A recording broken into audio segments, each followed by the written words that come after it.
Hello students, we will begin with chapter number 10 in physics, magnetic fields due to electric current. In this chapter, we will be studying how magnetic fields are produced by an electric current. Oersted discovered that magnetic field is produced by an electric current passing through the wire. In his experiment, he saw that when current is passed through a socket, the magnetic needle which is placed close to it gets deflected. A magnetic needle will get deflected only if magnetic field is present. So Oersted came to a conclusion that magnetic field is produced by an electric current. Later, Gauss, Henry, Faraday, and others showed that magnetic field is a consequence of electric field. Maxwell's theoretical work highlighted the close relationship between electric and magnetic field. This resulted into several practical applications in day-to-day life. For example, electric motors, generators, communication systems, and computers. Consider current flowing through a closed socket. Due to this moving charge, magnetic field will be produced around the socket.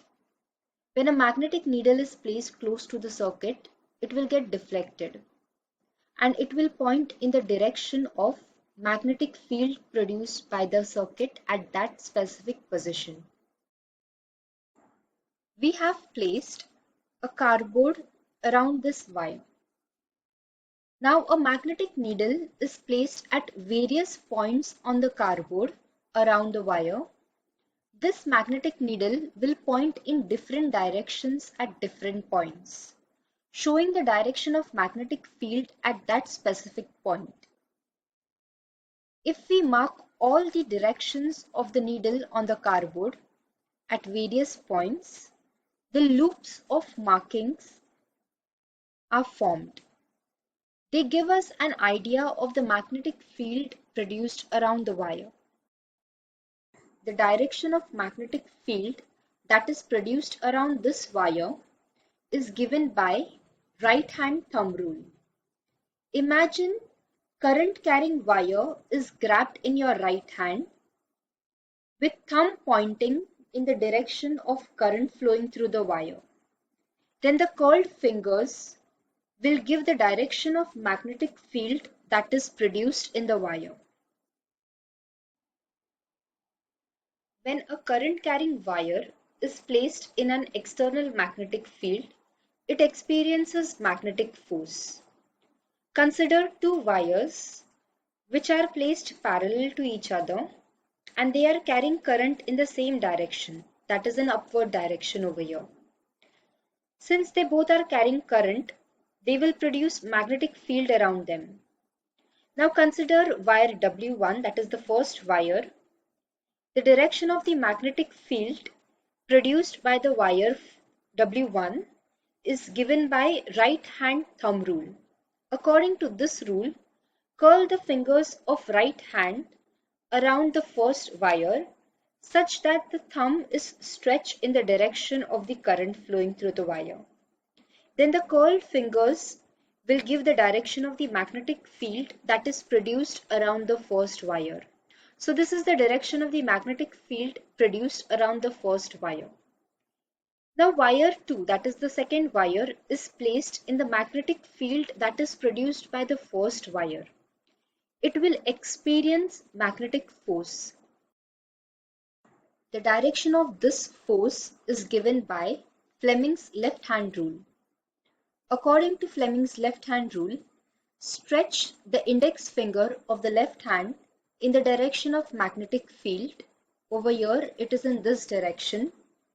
Next is stretch the middle finger of left hand in the direction of current flowing through the wire 2. So over here it will be in upward direction. Then the thumb will represent the direction of the magnetic force that is experienced by the second wire. Over here it will be towards the first wire.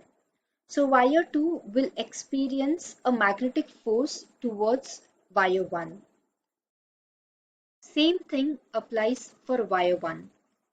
Wire 1 is placed in the magnetic field produced by wire 2. So wire 1 will also experience a magnetic force. The direction of magnetic force on wire 1 due to magnetic field produced by wire 2 is given by Fleming's left-hand rule. The direction of the magnetic force produced on wire 1 will be towards the wire 2. Hence, even wire 1 will be attracted towards wire 2. So, both the wires will get attracted towards each other. From this, we can conclude that when two wires are placed parallel to each other and are carrying current in the same direction, they will be attracted towards each other. And when two wires are placed parallel to each other and are carrying current in opposite direction, they will move away from each other. That is, they will be repelled. Consider two wires placed parallel to each other and current is flowing through both the wires in the same direction, that is the upward direction. This is the direction of the magnetic field near the second wire, and this is the direction of the magnetic force experienced by the second wire. As the direction of current is always taken opposite to the direction of the flow of electrons, the direction of the velocity of the electrons will be opposite to the flow of current. So it will be in downward direction.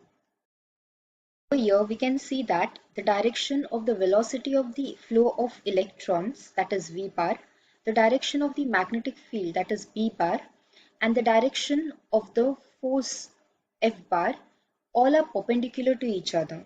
So they will follow vector cross product relationship.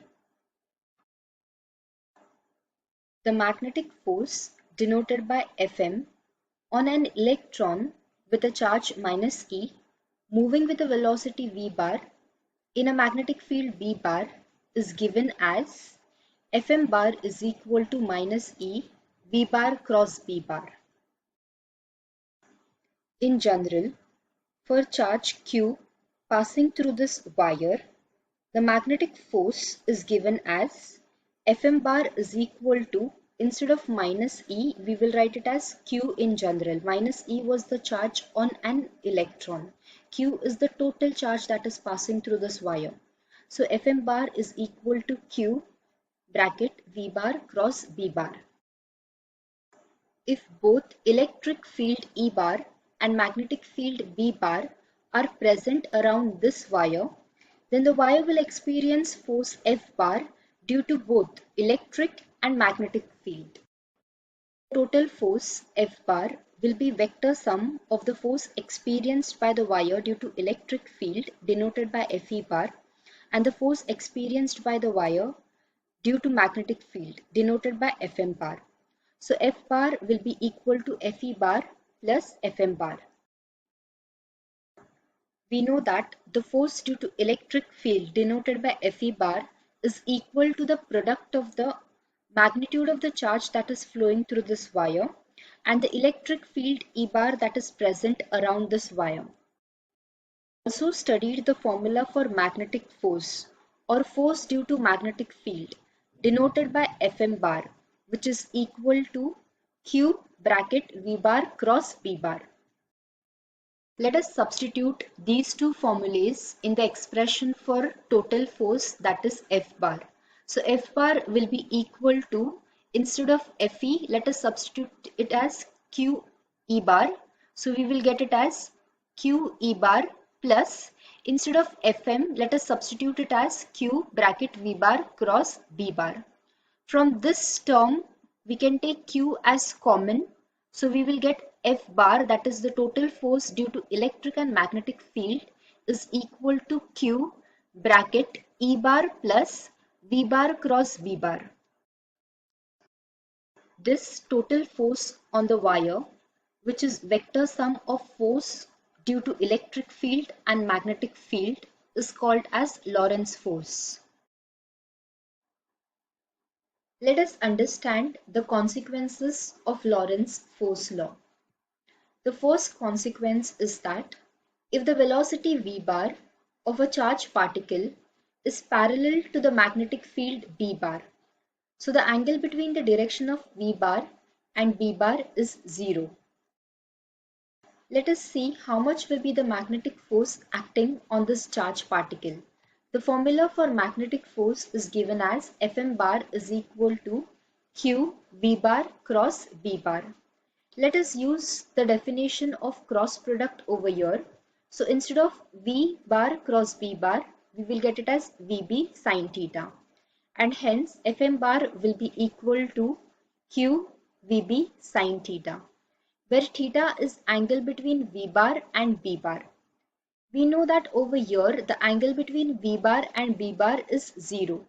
So let us substitute instead of sin theta as sin 0, and sin 0 is equal to 0. So we will get Fm bar is equal to 0. So the net magnetic force acting on this charged particle is 0 if the velocity of the charged particle is parallel to the external magnetic field applied, that is B bar. Let us understand the second consequence of Lorentz force law.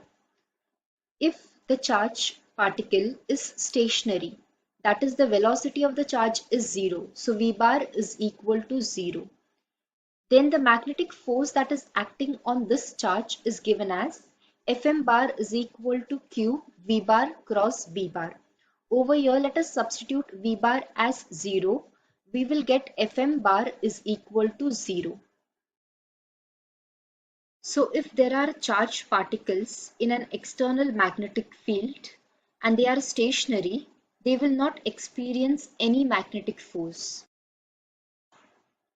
It is observed that the force on the charge Q placed in an electric field E bar depends upon two things: the magnitude of the charge, that is Q, and the magnitude of electric field, that is E. And the force on the charged particle Q moving with a velocity v bar in a magnetic field B bar depends upon three things, that is the magnitude of the charged particle Q, the magnitude of the magnetic field, that is B, and the velocity of the moving charge, that is V. From this formula for magnetic force, we can derive a formula and unit for magnetic field, that is B. This formula for magnetic force can be also written as Fm bar is equal to Q magnitude of V bar cross B bar multiplied by unit vector n bar in the direction of F bar. This cross product V bar cross B bar can be also written as Vb sin theta by using the definition for cross product. So the formula for magnetic force Fm bar will be equal to QVB sin theta n bar, where theta is angle between V bar and B bar. If angle between V bar and B bar is 90, sin 90 is equal to 1. So we get the formula for F as QBB. From this we can get the formula for B as B is equal to F upon QV. Let us find the unit for B from this formula. The unit for B is the unit for force, that is Newton, divided by the unit for charge, that is Coulomb, and unit for velocity, that is meter per second. So this is the unit for the magnetic field B. The SI unit for magnetic field is also written as Tesla. So either you can write it as Newton second per meter Coulomb, or simply write it as Tesla, and it is denoted by capital T. And 1 Tesla is equal to 10 raised to 4 Gauss. Gauss is not an SI unit, but it is used as a convenient unit. So in this session, we have studied about magnetic force and Lorentz force. Thank you, students.